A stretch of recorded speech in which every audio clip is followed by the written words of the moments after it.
charming. People who mainly have known me as a musician over the years have asked me how the book came to be written, and I've actually timed this, so I'm going to try and tell the story properly. When I first came to Sydney, I was employed as a delivery driver for a magazine called Tag, which was a street-level rock mag, which came out at a time when Sydney was really roaring. The Oils were at the Antler, the Chisel was at the Family Inn, the Trade Union Club had just started, and it was a happening town. I think we counted one night, there was 80 live venues. And I had to deliver these magazines. And Sydney was pretty willing at that time, so we had sort of rival magazines and sort of coups and counter-coups and stuff. And anyway, it came to pass that we got involved in the Lebanese nightclub wars. Now, it's a bit of a long story how this happened, and I won't go into it, but I had sort of reached a point where I was writing reviews for the magazine of bands and restaurants, and even though I had no... Up closer? Yeah, okay. I had actually I left school at 14, I had no education as such, but I ended up writing these rock reviews.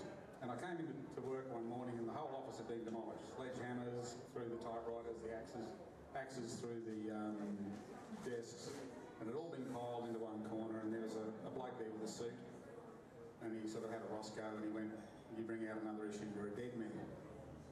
So I was sort of a bit taken aback by this, so at the same time they managed to hijack an entire shipment of magazines. So I rang up Melbourne, which was our head office at the time, and said, what do we do? And he said, well, go and get them back. And I went, okay. So I had to go out to this house in Burwood or Ashfield or somewhere dreadful like that, and there was all these people with shotguns, and I wasn't too fazed by that because my first job was the Brisbane Meatworks, and sort of firearms were sort of a social accompaniment around some of those places. Anyway, we had to tear out the offending page of the offending nightclub, and that sort of word got around about that, and sort of the magazine got a very bad reputation, and eventually went down the tubes.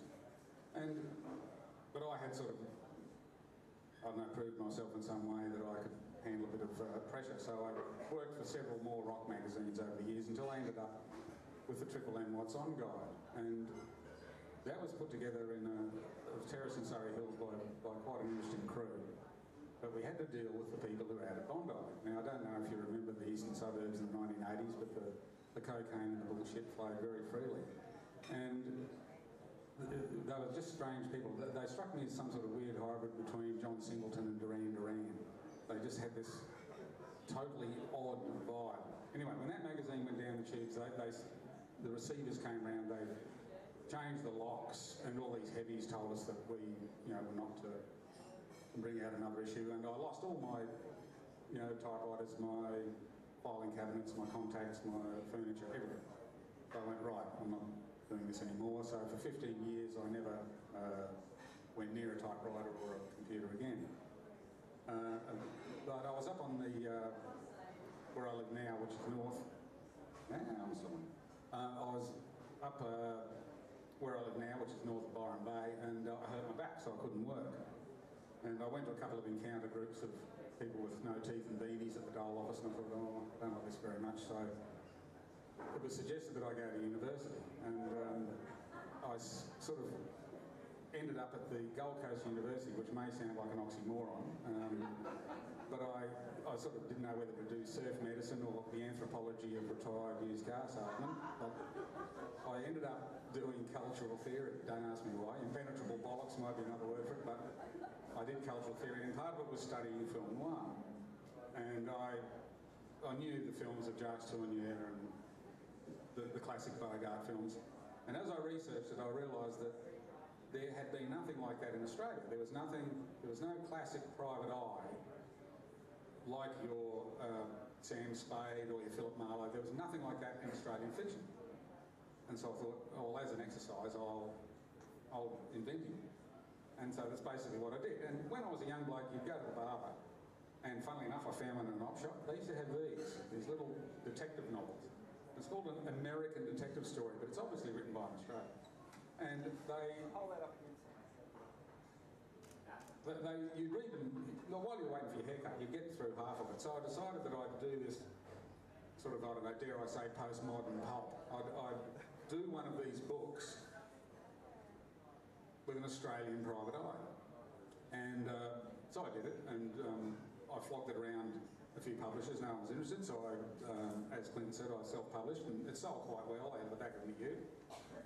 And then I decided to try and take it up to the next level with publishing houses, and I had read Peter's books, the Glasheen books, back when they came out, and so I sort of Googled away and found Steve Connell over in America, and here we are, the books are out, and because this format is sort of a lost relic of another time, we thought that the original novel would be too small for the American market, so I had written 4 books. I'm in the middle of the 5th one, and sort of the 6th one's planned out. So we put 2 of them together, which explains the strange title of Kooparoo Blues and the Irish Fandango. And the first book, Kooparoo Blues, is based on a true story that I was told when I was a young bloke about the murder of Negro GIs by American MPs in Brisbane during the war, when they were restricted to the south side of the river in a actually militarily enforced apartheid. If they went over the north side of the river, they'd shoot them dead. And it caused quite a lot of social ructions at the time.